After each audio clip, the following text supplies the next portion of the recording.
example of how meritocracy is just a myth in the United States. The New York Times has published a lengthy feature on The View and has dubbed it the most important political TV show in America. That is what they have called it. The most important political show in America. And I'm talking about The View, where on a regular basis, not only we dunk on them, but the country dunks on them because they have Anna Kasparian just unleashed a brutal takedown of The View like she was headlining an open mic roast with no mercy. Joy was left speechless, her jaw practically on the floor, while Whoopi looked like she was blinking SOS in Morse code. Anna didn't just fire back, she brought receipts, delivered a full-on PowerPoint presentation, torched the studio with facts, and exited like a total boss. So what exactly went down?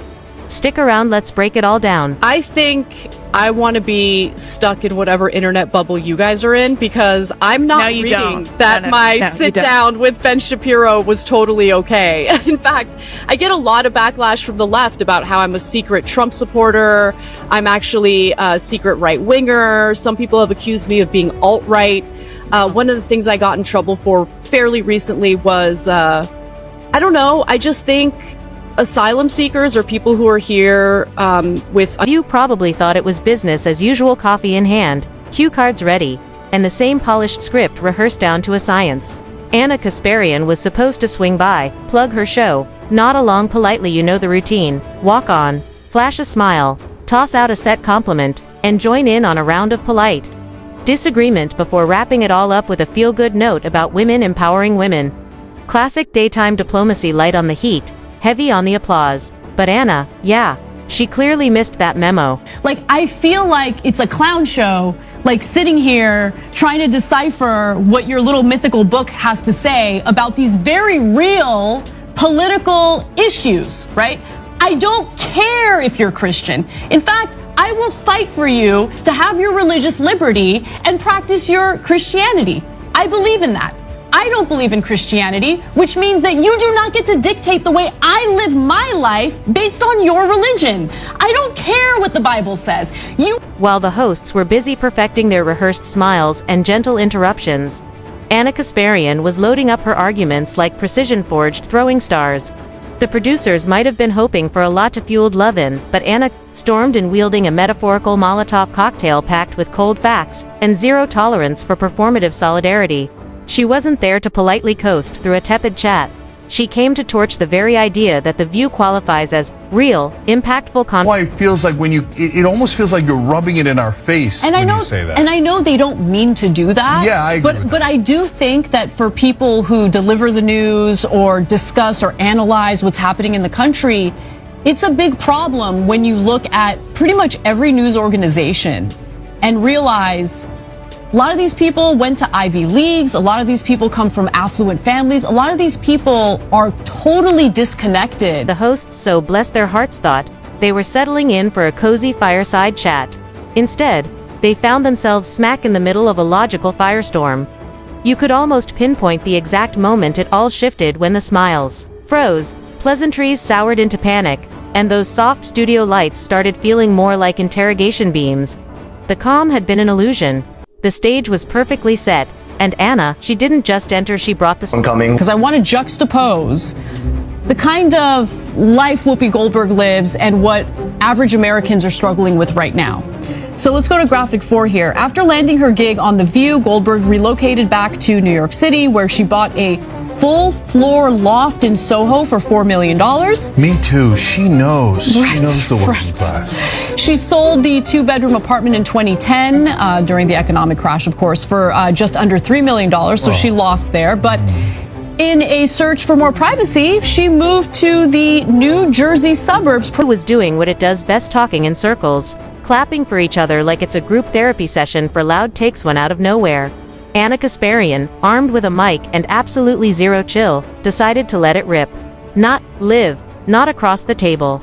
No, Anna dropped her truth bombs from a distance, and that made it all the more devastating. This wasn't a debate. It was a tactical strike. And The View never saw it coming. Kasparian, who's been cutting through political noise on the Young Turks like a verbal guillotine, finally ran out of patience for the sugar-coated sisterhood brunch masquerading as progressive commentary. She didn't wait For an invite didn't need a polite smile or a handshake. From her angle, it all looked like reality TV dressed up in feminist frosting. She didn't name names, but she didn't have to. The shade was laser precise, practically annotated with headshots and timestamps.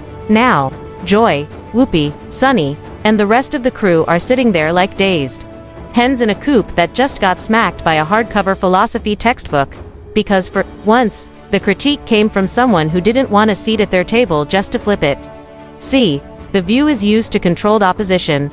Those mild-mannered conservatives who show up, take their scolding, smile for the cameras, and leave with a coffee mug. But Anna wasn't playing that game. When I first saw the headline, I thought she just said she'd make a good Surgeon General. She added details about what a great doctor she is. You obviously didn't know that because she isn't a doctor. I mean, she's a doctor again in academically, but not a medical doctor. So how are people allowed to go on television and talk about things that they're not prepared? But Anna, she pulled the fire alarm from the parking lot. She wasn't there for coffee, she came for clarity, and she got it by stripping the View's carefully curated image down to its bare bones. Like peeling cling film off a plate of takes. So, what sparked all this? Not a high-stakes policy debate or a global crisis. No, the real threat was something far more dangerous to a legacy relevance. Anna watched the View fumble through a serious topic like it was a piñata, blindfolded and swinging wildly, and she'd had enough. That's when the bloodletting began. Her critique wasn't loud, it was surgical. No shouting, no theatrics, just a calm, calculated dissection. And that's infinitely more terrifying, because when someone's calm and correct, people start to sweat, and oh, did the View sweat? Not on camera. Of course, they're seasoned pros at smiling through chaos, but Twitter smelled the smoke and brought the ribs. It was a digital bonfire. The real problem. Anna hit the third rail of daytime TV, the illusion of intellect. The View likes to brand itself as a glam think tank, but more often, it sounds like an unfiltered group chat accidentally left on speaker. Anna caught that, and she said what a lot of viewers have been quietly thinking. This show isn't about empowering women, it's about weaponizing these older women, let's keep it real, who are laughing because they find it ridiculous. But they forget that the vast majority of people don't have cushy TV daytime jobs, right? Where they're still raking in the big bucks and they don't have to worry about their financial future. For a lot of Americans, in fact, most Americans, once you hit a certain age, if you get fired, if you're in your 50s and you lose your job, you get laid off. Do you know how difficult it is for them to find another job? Do you know how rampant age discrimination is in the workplace? So, listen, it's easy for them to laugh about those fears, but those fears are real, and I would venture to say that the people who are actually out of touch are not the Zoomers who are concerned about that. It's the people Asterisk, that's when the passive-aggressive warfare kicked in. Not directly. Of course, nobody wants to name names while still pretending they're above the drama. But in the episodes that followed, the shift was undeniable. Joy suddenly had her guard up like a wall of sound. Whoopi was squinting more than usual, trying to decide whether to speak up or just deliver a long, dramatic sigh to the audience. They clapped way too hard for points that didn't land. As if over-applause could drown out the echo of Anna's critique. Because nothing rattles. The View, more than a woman who calls them out from the outside and doesn't care about being invited in. Anna wasn't auditioning for a seat at their table. She was flipping on the overhead lights in the clubhouse and pointing out every crack in the foundation. She dragged them without ever stepping on set. That's not just criticism, finesse, and let's be clear, Anna's no random voice shouting from the sidelines. She's a seasoned political commentator, battle-tested in real debates, in theater that plays out daily on The View. She deals in nuance, facts, and uncomfortable truths. Comparing her to that panel is like comparing a heart surgeon to a kid with a toy stethoscope yelling, "I diagnose you with wrong opinions." It blows my mind that anyone still believes that this country is at all based on meritocracy. It's just not. A mistake is a mistake. I get it. And I actually don't get mad simply because someone disagrees with progressives on television. I get mad when they come from a place of ignorance, like they don't know the facts of the story, and then they come out hard against progressives. If you have a counterpoint to what we believe and it's a good point, it is. The brilliance of Anna's takedown was in its architecture. She didn't stoop to I don't like them. No, she went for the foundation. This format is broken. That's not just critique. It's demolition. She didn't attack personalities. She called the entire premise a glitter-coated echo chamber masquerading as empowerment. Naturally, The View's loyal fanbase tried to clap back. Oh, did they try? Tweets flew.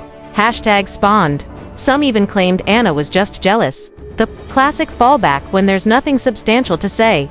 Jealous of what? The oversized couch and chaotic energy. Sure, that must be it. Meanwhile, Anna's probably somewhere in a minimalist office, sipping espresso, surrounded by research binders, watching The View spiral. In a panic to reassert relevance, they stacked the guest list the following week: 5 people in one episode. One of them was a TikTok chef. Because nothing screams political gravitas like, let's discuss Gaza, then pivot to sourdough starters. It's wild how one well-placed critique can send an entire production into existential dread. Suddenly, The View wants to talk policy. Suddenly, they're quoting statistics like they hadn't just spent 3 months dissecting celebrity divorces and astrology charts. Anna's shade didn't just land, it caffeinated them with a jolt of self-awareness. Brief, shaky, and ultimately unproductive. But the damage? Permanent. Because once someone pulls back the curtain, the illusion never hits. Doesn't matter. People make money off of their garbage videos, constantly attacking us, taking us out of context, misrepresenting where I stand on issues. Because hey, it's a great way of grifting and making money off of attacking us for doing absolutely nothing wrong. And there's some people who have a cottage industry of that kind of grift. I can't. So look, she's like the people calling me a grifter, they're actually the grifters. It's like that scene in Pee-wee's Big Adventure. Every overacted disagreement, it all feels faker now.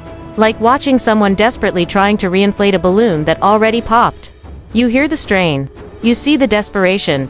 Anna didn't just roast them, she rebooted the entire conversation. She reminded everyone there's a world of difference between having a platform and using it responsibly. Between yelling and actually saying something. Between performative sisterhood and honest, unfiltered critique. And that's what stung the most. The View loves to act untouchable, like being on TV somehow makes their takes bulletproof, but then Anna shows up not even in the same room. And suddenly their whole vibe starts glitching. The View tried to respond without really responding. A passive-aggressive monologue here. A few pointed pauses there. Whoopi blinking out some Morse code. Joy launching into 3-minute tangents with zero punctuation. Sunny nodding like a bobblehead on an earthquake simulator, but viewers could tell something had shifted. Anna left a dent. A full-blown, opinion-shaped crater.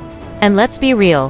They've weathered scandals, walk-offs, and co-host brawls that seemed one step shy of an HR investigation. But Anna's hit. It wasn't just drama, it was a... You are painting a picture of the homeless community. You know, how could you be like this? You know, these are your unhoused neighbors and they need help. A few people accused me of being racist when I had never disclosed the race of the... She analyzed. And when someone calmly explains why your entire format is an intellectual landfill, there's really no comeback for that. What's even funnier? Anna probably went right back to her regular schedule and forgot about it. Meanwhile, The View is still reeling. You can see them scrambling to reclaim authority, dropping words like intersectionality and discourse every 5 minutes, hoping the vocabulary will mask the vacuum of depth. The studio lights haven't changed. The makeup's still flawless, but something in their delivery now whispers, please validate us. Please clap. Please forget that Anna Kasparian read us for filth, using nothing but logic and a microphone. Let's not pretend Anna's a saint. She's had her own scorched earth takes that turned Twitter into a digital cage match. But that's what makes this all the more compelling. She's not aiming to be your favorite. She's not selling comfort. She's selling clarity, and that makes her lethal to a show built on cozy contradictions. The View wants guests who smile, nod politely, and lob softballs. Anna throws metaphors that hit like pepper spray. They want affirming energy to uplift their curated chaos. Anna delivers critiques with the precision of courtroom evidence. She doesn't play the game and they have no idea what to do with someone who... They're selfish, they've decided against it, they're miserable women. He's obviously tapping into a ridiculous stereotype, but You also have to consider the fact that there are plenty of women out there who want to have families. They haven't found the right partner for them yet. They want to ensure that they have a dependable partner to have children with. There are women who desperately want to conceive but cannot conceive for whatever reason. And now here we are, the post-shade apocalypse. The View is doing everything it can to pretend they're unbothered that nothing got under their skin. But the awkward topic pivots, the 10-minute disclaimers before every hot take, the sudden obsession with serious conversations, it all screams otherwise. You can almost hear the producers backstage whispering, "Don't mention Anna. Don't mention Anna," while quietly crafting entire segments designed to contradict everything she said. The best part, she didn't even have to show up to win. Anna, she built her own, and while The View was sipping lukewarm unity tea, Anna was chugging double-shot realism, calling the production what it truly is, a daytime drama with delusions of grandeur. And here's the kicker, she was right. In a media landscape where we pretend politeness equals progress, Anna reminded everyone that the real power doesn't always sit on the set. Sometimes, it's behind the mic. The speaker, not the seat, is what reshapes the room. The View just got a wake-up call loud, unfiltered, and delivered by someone who wasn't even in the building. No applause sign needed, and when the dust settled, when the final dramatic sigh echoed through the hyperlit stage, one thing became hilariously clear. They brought coffee, she brought clarity. And clarity. Pretend like I'm some robot that's always neutral. I need to share my opinion, and sometimes This wasn't just a rogue comment or a stray dig from a distant desk, no. This was a seismic reality check dressed as a snarky critique. Anna Kasparian didn't just toss a grenade into the groupthink circle, she exposed the blueprint of their entire daytime kingdom, because The View doesn't thrive on diversity of thought. It survives on the illusion of debate choreographed disagreement with a group hug queued up at the end. Then came Anna. Unscripted, unbothered. She tore through that illusion like she mistook the set for drywall. What she really exposed is this. The show isn't about perspective anymore, it's about performance. Performative balance, meat bites and designer cardigans. And Anna didn't just point it out, she made it impossible to unsee. Here's the kicker, directly would add a sprinkle of edge, just a dash of spice, to zhuzh up their bland casserole of consensus. Instead, they got a 5-alarm fire that torched their recipe book and took the drapes with it on the way out. Now, they're scrambling to patch the damage with platitudes and highlighter, but the studio isn't just physically intact, it's emotionally scorched. Anna didn't break The View. She revealed it was already cracked, held together with duct tape, clapped her catchphrases, and borrowed outrage. And once the viewers saw behind the curtain, they couldn't